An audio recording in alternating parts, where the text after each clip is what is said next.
Hey everyone, it's Andrea with Yarn Packin' Mama, and today I am going to show you how to do the herringbone double crochet stitch in the round. So I've already started with a couple of rounds. I did a magic circle, and then I double crocheted 6 into that magic circle, and then I did an increasing round where I worked a double crochet into each stitch, including the starting chain, which I chained 3 for, to create the first round, and I am using a slip stitch join because I'm not working in continuous rounds for this one. So let's get started. So first I'm going to chain 3 to get to the height I need for a double crochet, and then I'm going to yarn over, and in that same stitch I'm going to drop a loop and immediately pull through the first loop on the hook, and then I am going to restart that first loop right away, yarn over, pull through that next loop, and then yarn over and pull through 2. So that was our first herringbone double crochet, and that is all there is to that one. So for this round I'm actually going to perform an increase.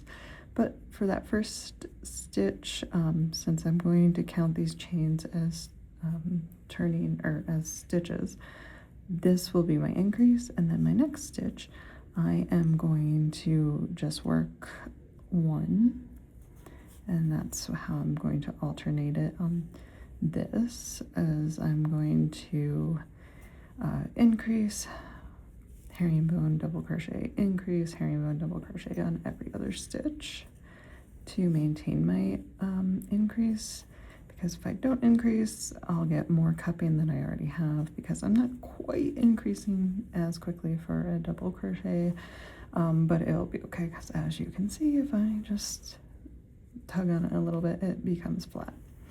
So again, I'm going to increase now, and this time will be herringbone double crochet 2 into this stitch, and for that you're just pulling through that first loop as a slip stitch, yarning over, pulling through that loop, and then yarning over and pulling through 2, and this is what creates the herringbone double crochet. So I'm going to work this around, and I'll meet you up for the next round.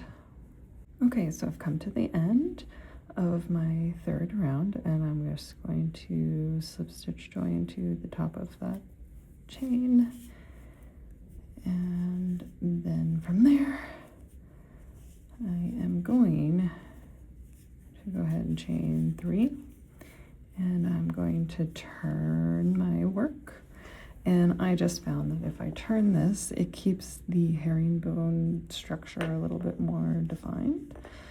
Whereas if it's just working the same side every time, you don't quite get that herringbone look as much, I found. So just for this round, I'm going to, into that same stitch, I'm going to increase in that same stitch, since the chain counts as 1.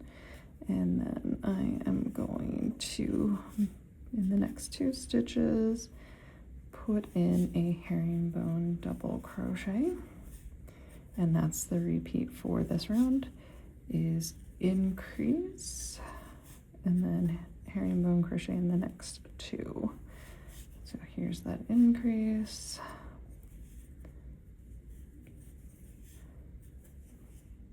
we're working in the same stitch, and then herringbone double crochet in the next 2 stitches, and that is the repeat for this round. So I'll meet you up at the end to go over the next round.